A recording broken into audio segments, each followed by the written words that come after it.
Tenu malgré cette troisième vague très contagieuse, le gouverneur de Diourbel, qui a présidé un CRD, demande la vaccination des pèlerins au préalable. Également ce soir, nous parlerons de l'automédication, un recours très dangereux selon le conseiller de l'ordre des pharmaciens du Sénégal. Baccalauréat 2021, démarrage des épreuves demain jeudi 29 juillet. Nous irons au centre Sergent Malamine Camara où les responsables accordent une attention particulière au respect des gestes barrières. Voilà pour les titres de développement. C'est tout de suite.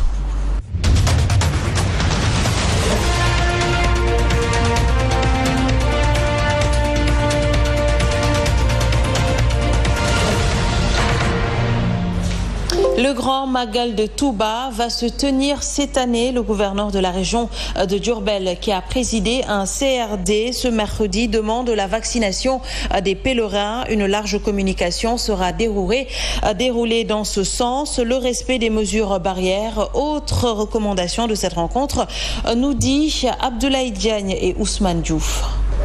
Le grand Magal de Touba se prépare dans un contexte de troisième vague de Covid.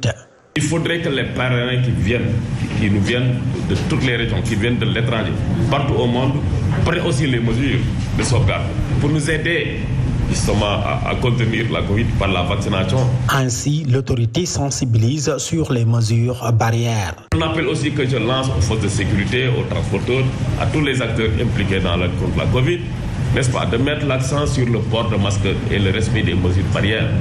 Nous allons célébrer dans un contexte de troisième vague, je le répète, il faut que nous préparions. Cependant, l'eau, l'assainissement et la sécurité sont aussi des défis à relever.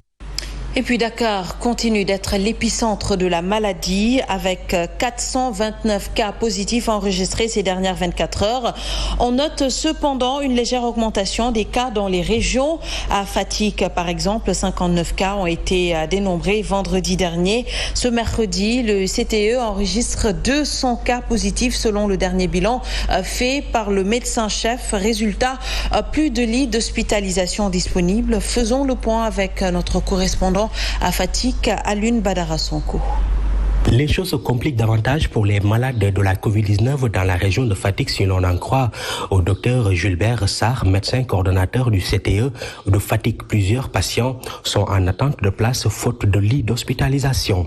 À cela s'ajoute la hausse des cas notés pratiquement dans tous les districts du département de Fatick, avec 135 cas notés au CTE de Fatick, 10 hospitalisations, 125 prises en charge des cas à domicile, 74 au district de Fatick, 22 à Diofior, 11 à Sokone, 6 à Niakhar, 3 à Passy, 6 à Foundiougne. D'ailleurs, un homme âgé de 78 ans non vacciné est décédé ce matin à Fatick. La virulence de cette troisième vague est telle que les pharmacies ne désemplissent pas. Les médicaments contre le rhume, la grippe ou la fatigue sont très prisés. Les antibiotiques aussi. Cette automédication n'est pas sans conséquence. Un reportage de Alassane Baldé. Automédication des Sénégalais, la ruée vers les officines en cette période de pandémie fait craindre la résistance aux antibiotiques chez les professionnels. Toute chose à éviter au regard des dangers que cela pourrait occasionner plus tard. Antibiotique, donc il faut bien connaître quand est-ce qu'il faut le prendre, comment il faut le prendre et la durée que vous allez le prendre. Et c'est très important. Et si vous ne respectez pas ces critères-là, ça peut créer des phénomènes de résistance. On ne peut pas le sentir en ce moment. Mais après la Covid et autres, on peut sentir ces phénomènes de résistance-là dans la population. Raison pour laquelle, dans la plupart des officines, on privilégie les conseils et orientations s'ils ont des doutes auprès de certains de leurs clients. Et vous leur dites toujours d'aller se faire consulter. Donc c'est ça le message. Donc il faut se faire consulter, c'est très important. Ça permet de connaître si vous avez le Covid ou non. Le médecin va vous prescrire un traitement que vous allez prendre à la pharmacie et il va vous dire les mesures barrières que vous allez respecter. Et si vous faites un test, si c'est positif, vous aurez gardé la distance et vous isoler pour ne pas contaminer les autres. Face à la saturation dans les structures sanitaires, les officines sont pris d'assaut et certains parmi les Sénégalais n'hésitent pas à faire dans l'automédication, ne serait-ce pour se sentir mieux. Réaction à présent du conseiller de l'ordre des pharmaciens du Sénégal. Dr Mohamedou Sow estime que ce rush constaté dans les pharmacies ne peut faire que du bien au système sanitaire. Cependant, il distingue bien les clients détenteurs d'ordonnances et ceux qui s'adonnent à l'automédication, qui présentent d'ailleurs des dangers, suivant ses explications. Lorsqu'un Sénégalais ou un patient va en pharmacie et que le pharmacien fasse une évaluation et lui donne des médicaments, cela ne constitue pas l'automédication. L'automédication, c'est quand la personne elle-même prend la décision de prendre un médicament sans l'avis d'un praticien de la santé. Or, le pharmacien est un cadre supérieur de la santé. Donc, tout conseil que le pharmacien va lui donner sera basé sur des connaissances scientifiques avérées. Ne s'agit pas. Maintenant, concernant ce qui se passe actuellement, c'est une excellente chose pour le système sénégalais. La troisième vague de coronavirus a suscité un regain d'intérêt pour la vaccination. Les structures de santé sont prises d'assaut depuis quelques jours. C'est le cas du camp de vaccination installé seulement hier à la place de la Nation. Des camps de vaccination, une approche saluée par les personnes rencontrées par notre reporter à la place de la Nation. Un reportage de Ndeye Hadi Diouf et Pauline Thiam. Installés hier, les camps de vaccination sont déjà opérationnels à la place de la Nation. C'est déjà l'affluence. On a trouvé là, depuis le petit matin, des personnes qui sont là assises, en train d'attendre. Et vous avez vu que nos équipes sont en train de travailler.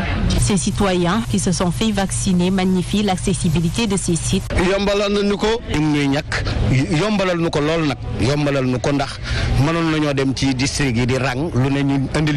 Sans chef de la région médicale de Dakar, les sites seront fonctionnels tant que les vaccins seront disponibles. Tant que les personnes sont là, on sera obligé de rester. On s'est organisé pour pouvoir continuer à offrir la vaccination. En plus de la place de la Nation, 3 autres sites que sont le stade Léopold Sédar Senghor, le monument de la Renaissance et la place du souvenir africain abritent également des camps de vaccination. La virulence de cette troisième vague menace-t-elle l'organisation des prochaines locales? En tout cas, la probabilité commence à germer dans la tête de certains acteurs politiques et de la société civile. Le parti Rewmi, interpellé sur cette question, écarte cette éventualité. Selon son chargé de communication, les dés sont jetés avec l'ouverture de la révision exceptionnelle des listes électorales. Je vous propose de suivre ces explications.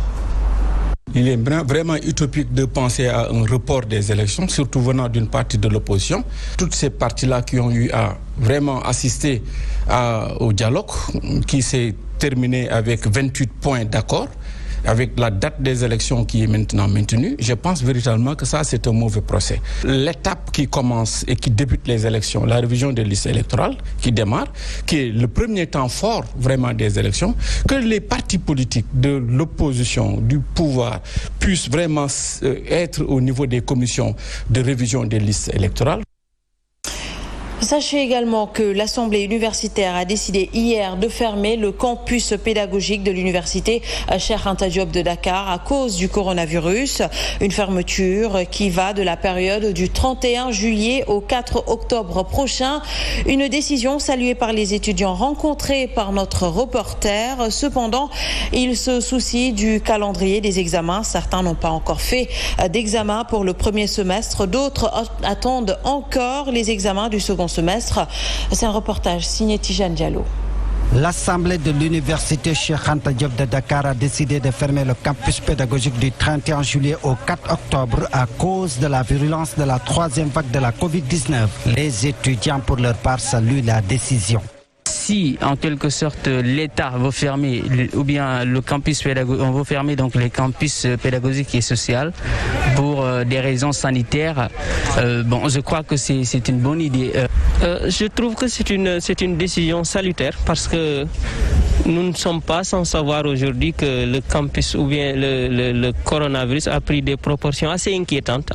Un bon nombre d'entre eux n'ont pas fait les examens du premier semestre ni le second semestre. Ils craignent que les résultats soient catastrophiques, alors ils appellent leurs camarades à profiter des vacances pour apprendre les leçons. Il y a énormément d'étudiants, à chaque année ça augmente. Et si on ne passe pas, c'est un autre problème. durant ces 2 mois-là, se préparer, c'est dire qu'il y a les examens qui nous attendent. 17 étudiants annoncés décédés de la Covid-19 à l'université Cheikh Anta Diop de Dakar. Les étudiants démentent et parlent de fake news. Dans le reste de l'actualité, retenez que demain démarrent les épreuves du baccalauréat général, un examen organisé dans un contexte de pandémie au lycée Sergent Malamine Camara, qui est un centre d'examen. Le dispositif sanitaire, tout comme pédagogique, est déjà en place. Un constat fait par Abdelaziz Sow d'abord. Lavage des mains, gel hydroalcoolique, le protocole sanitaire est déjà en place. Le système de lavage des mains qu'on a toujours fait, le port de masque, le gel également. Ils vont s'asseoir à 1 par table, c'est déjà quelque chose. Peut-être aux heures de pause, éviter les rassemblements. En plus de leur carte d'identité et convocation, les candidats vont se munir également de leur masque. Les élèves vont venir avec les masques, les candidats, mais de toute façon, ceux qui n'ont pas de masque également, nous, au niveau du portail, nous avons prévu de doter les candidats qui n'ont pas de masque, de leur doter de masques. Des mesures pour garantir la sécurité sanitaire des candidats, examinateurs et membres du jury. Pour la sécurité, pour leur sécurité, mais également pour la sécurité des autres. Tout est fin prêt pour un bon déroulement des épreuves. Pour ce qui est du matériel, l'office de bac nous a fait parvenir déjà donc les papiers, donc des épreuves également, la cantine, donc on a tout reçu. Quelques élèves seulement sont présents dans la cour de l'école pour faire le point après des mois de cours et de révision. Chers téléspectateurs, c'est la fin de ce journal. Merci à toutes et à tous de nous avoir suivis. L'actualité est toujours en continu sur le www.actunet.net. Bonne suite des programmes en notre compagnie.